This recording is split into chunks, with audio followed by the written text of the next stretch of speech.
the evening of February 2nd, 2011, a man stands in the corner of a casino restroom. He's counting 3 large wads of cash. Online, he's only known under a pseudonym, Ocean Spray 25. He's a multi-millionaire, lives a life of luxury, and drives a Suzuki GSX-R. In Las Vegas, he feels safe, untouchable. Suddenly, he hears a commotion on the other side of the restroom door. Without hesitation, he rushes for the nearest cubicle. He must hide, because without realising it, he's just made a mistake. A tiny mistake with serious consequences. If he's not careful, it will cost him everything. FBI investigators have been waiting for this moment for months. Authorities and multiple casinos across Vegas have worked tirelessly for this opportunity. Will the hunt for Vegas's biggest thief finally come to an end? It's the year 2000 and an Italian-American student is on a trip. Home is Colorado with his mother and her people. It's quiet, but right now he's visiting his father. And his father, his stepfather, his uncle, they've all done well. Nice suits, nice cars, nice houses. They all worked hard. They're respectable, self-made men who are always giving him a life lesson. And now it's time for him to grow up. But tonight, he's out in Vegas, where his dad lives, and that means casinos. And inside those, it's nice to dream that you've already made it, just like the guy next to him on the craps table. He'll never know his name, but he's about to change his life forever. Now, craps is a casino dice game where players bet on the outcomes of a roll or a series of rolls of a pair of dice. Playing against the house, there are different ways to bet, from the total of your next roll to whether specific numbers will come up. But this guy's betting on one of the longest shots in the game, a hard 8. The odds that he'll roll 2 4s before he rolls a 7, the most common outcome of a 2 dice roll, or a soft 8 like a 6 and a 2, a 9 to 1. The kid watches, transfixed, as the man starts with a single $5 chip. He bets a hard 8, rolls, and wins. Now he has $50 and he should walk away, but no. He lets it ride. He bets the $50 on another hard 8 and wins again, and now he has $500. The crowd is growing. The craps tables are always where the party is, and right now this is the place to be. To the kid's amazement, the man bets a hard 8 again and wins. The crowd explodes. He goes again and wins, and it's mayhem. The man has become an instant hero. His $5 becoming $50,000. To hit a hard 8 once was improbable. To hit it 4 times in a row was nearly impossible. It's 1 in 1,679,616 to be exact. So surprise, surprise, the casino's hardly paying its dues, but the guy's $50,000 richer. So now he walks away. Why wouldn't he? And so does the young Italian American, a picture clearer than ever forming in his mind. One day, when he's earned his chance, just like all of his family role models, he too will play like this, like he doesn't care. His name is Tony Carleo. Fast forward to August 2009, and back in the small working city of Portobello, Colorado, Tony's dreams have not yet come true. In fact, his life isn't just going nowhere, it's heading down the toilet, fast. There's been some bad luck along the way. A car crash got him hooked on the painkiller OxyContin, and the financial crash of 2008 left him with a ton of debt. But mostly, it's just been bad choices and one dumb scheme after the next. A one-man disc jockey business called DJ Tony Mike, a limo hire company, Gold Key Limousines, with its very own motto, what goes on in the limo, stays in the limo, and now drug dealing, coke, ecstasy, his leftover OxyContin. The truth is, he knows he's a letdown, an idiot, and everything has failed. And so he files for bankruptcy, almost at rock bottom. Almost, but not completely. Because whilst his parents are divorced, they both still love him, and they encourage him to keep going. One last roll of the dice to grow up and get a proper job in medicine. So he sells whatever hasn't been seized, pockets his last $30,000 and jumps in his car. It's a 12-hour drive to the start of his new chapter, so plenty of time to think. He'll be living with his dad, with a $1,000 per month allowance, while he completes his studies at the University of Nevada. It's time to get serious. Destination? Las Vegas. On the board in his dad's spare room, he pins up some motivation. A photo of his cousin Augie, dead from an overdose, over which he writes the words, "Succeed for me." And for a couple of semesters, he does good. Studies hard, meets a nice girl, keeps his $30,000. The trouble with Vegas though is, well, Vegas. In late November of 2010, there's a 2-week break from class. He's still taking OxyContin, and when he's not studying, he gets flat, lonely. And where's the cure for that? Right on his doorstep. 24/7, the casinos. In a matter of days, he loses half his bankroll. There are strippers and a lot of drugs. Soon, only endless lines of OxyContin and cocaine keep him upright. He's a mess. And his dad stops his allowance. And the way Tony sees it, that forces his hand. So now, here he is, with his last $12,000, inside one of the most luxurious casinos on the Strip, the Bellagio. The Bellagio may not have the history of Caesar's Palace, or the nightlife of the MGM Grand, but when it comes to keeping the high rollers happy, it's hard to beat, hosting big name players and celebrities galore, like Phil Ivey and Doyle Brunson, Ben Affleck and Paris Hilton. It all means there's a lot of money in the house. Tony just needs some of it. And first stop is the poker table. The better players see him coming through, and he soon loses $6,000. At midnight, he switches to blackjack. Him versus the dealer means that, apart from that all-important edge that the casinos like to keep hold of, it's a 50-50 game. But it's a game he loses. Again, and again, and again. And an hour later, he has nothing. Tony sits with his head in his hands. He's lost everything. He needs coke, and that doesn't come cheap. And a new way to get back on track. Big money, fast. And he remembers that guy at the craps table 10 years earlier, and thinks, if he could do it, I could do it. And at that moment, right there in front of him, inside the Bellagio, he sees how. It's a plan that cannot fail. Like a lot of gamblers down on their luck, Tony has often had this fantasy. The one where you're fresh out of chips, so you simply reach over, grab a free handful, and as simple as that, you're back in the game. Hell, he'd even joked about it. So why not just do it? He thinks hard. Could he really? What would he need to pull this off? The answer? Not much. It's beautifully, crazily simple.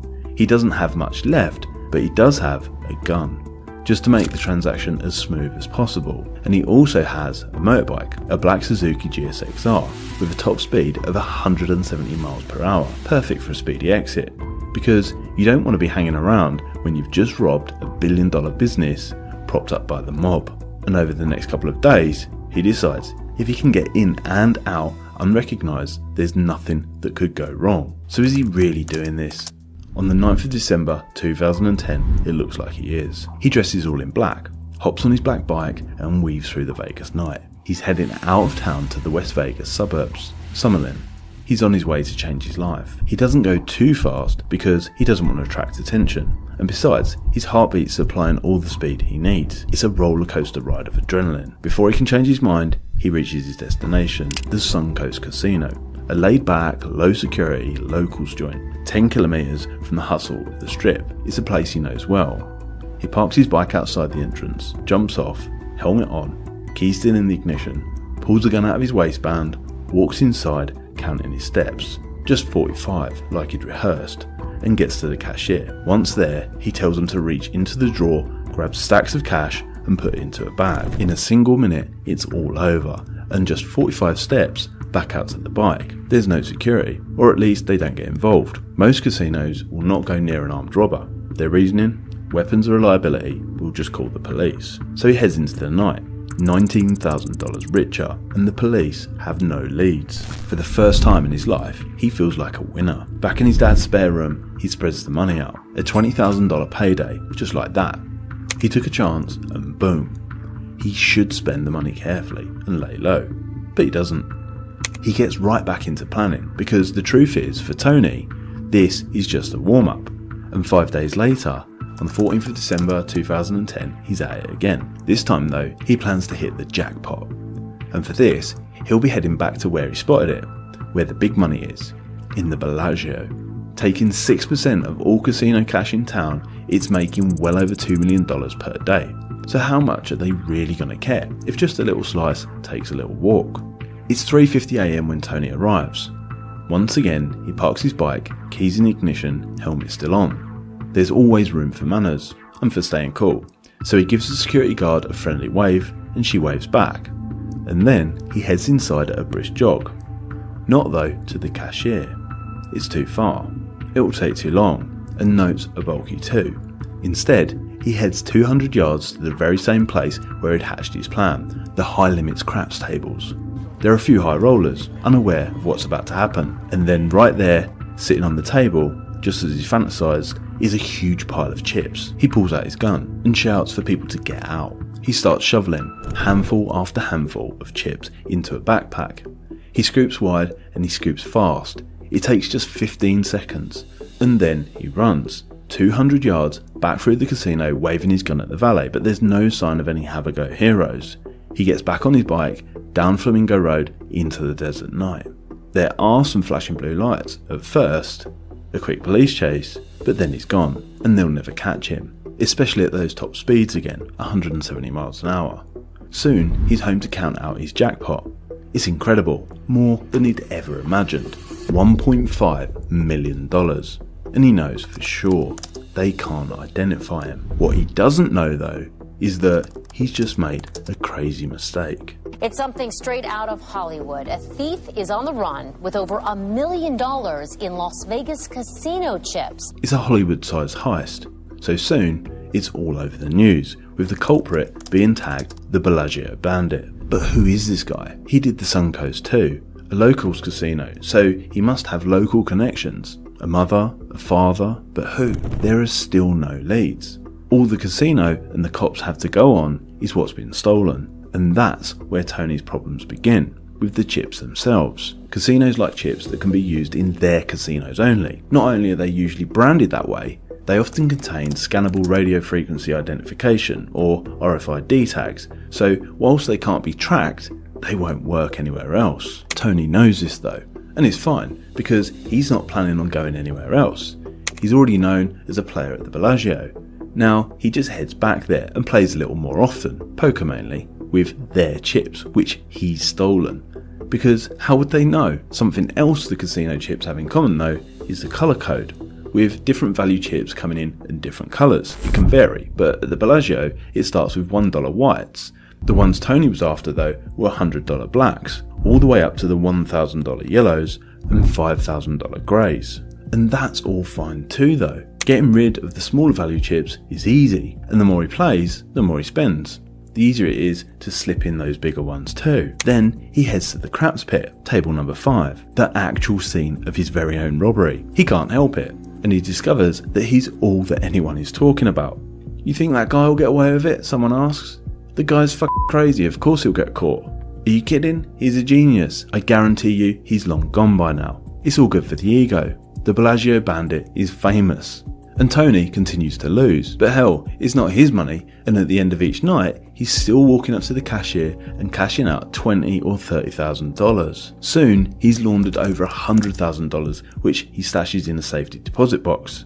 He's also got the casino's attention, and not in a bad way. All his spending has made him a valued customer, so they start with their comps. First, the steak dinners, then a suite. Soon, he's living in the casino he robbed at their expense, dressed in their Valor tracksuit, spending the money that he stole from them.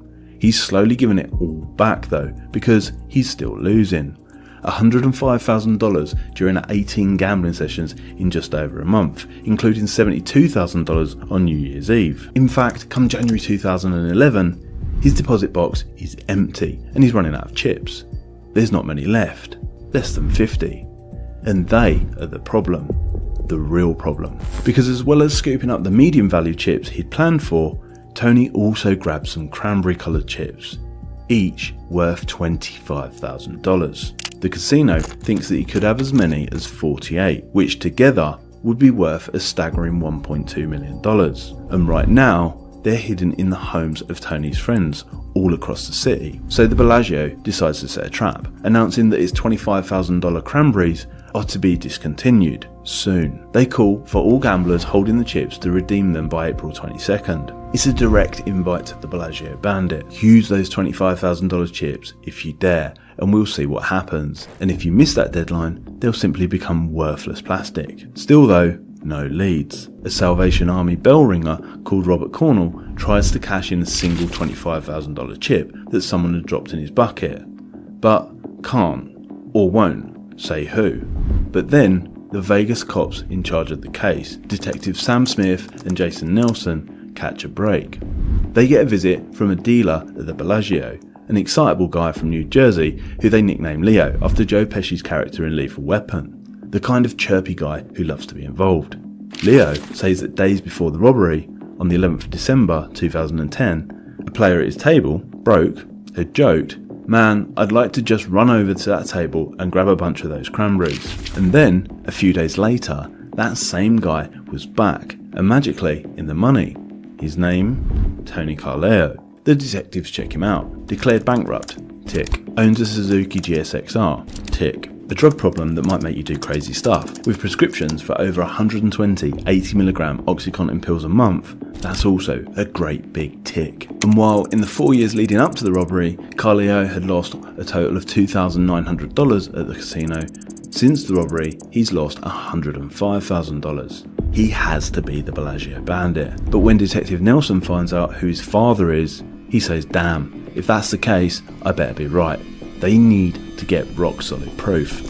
But how? Tony, meanwhile, is hatching a plan. He gets onto the 2+2 poker forum. Username, OceanSpray25. Location, Granada. He starts making connections. And when a user posts a question, how many potentially worthless cranberries would you accept for a legit 5k chip? He sees his chance. He gets in touch, sends him a picture to prove that he has them, and asks the forum member, named Matthew Brooks, to make him an offer. Brooks passes, but days later, Tony's approached in the Venetian casino by a man representing a Jersey mobster named Dominic, who is willing to buy. He's Italian-American and full of it, just like him, and they immediately hit it off. Over the next few days, they meet repeatedly to eat, drink, talk and negotiate. And on January 30th, Dominic slides a wine list across the restaurant table to Tony, telling him, "There's some nice selections in there." Inside, he finds $10,000 in cash. He pockets the money, passes a $25,000 chip back to Dominic and heads up to his suite, delighted. Finally, Tony is in business. He'll sell off all the chips at $10,000 apiece and then get out of the game. Tony and Dominic stay in contact, and on February 2nd, they meet again. This time, it's back at the Bellagio, downstairs in the bathrooms, but on this occasion, Tony hands him 3 cranberries, together worth another $75,000. He jokes that if his dad hadn't stopped his allowance, he wouldn't have needed to do this. Now he can make it up with his father, and all will be good. Dominic bursts into laughter and heads off, but as he leaves, Tony notices something. The look that Dominic gives him is a little bit strange. Seconds later, 6 police storm through the door and Tony is arrested. The poker forum user Matthew Brooks had alerted the Las Vegas police, and Dominic is actually an officer named Mike Gennaro. And now, Mike Gennaro is wondering who's going to tell his dad, because of all people, Tony's father is a well-known Las Vegas judge, a respected pillar of the local, law-abiding community named George Assad. He releases a statement. "I can say that as a prosecutor and a judge, I've always felt people who break the law need to be held accountable." And he is. 23 cranberry chips worth $575,000 are located at the homes of a girlfriend and associate of Tony's, and he's eventually sentenced to 9 years in Nevada's Lovelock Correctional Center, the same prison that holds O.J. Simpson. His parents are heartbroken, and he apologizes. The police reports show that the Bellagio dealer, Leo, had warned Tony not to go ahead with his plan. "Dude, you watch Ocean's 11 too much. This is real life, and that doesn't happen." But Tony Carleo made it happen, and he might have got away with it if it wasn't for one $25,000 mistake, those cranberry chips, which he should have left on the table, or at least never tried to sell.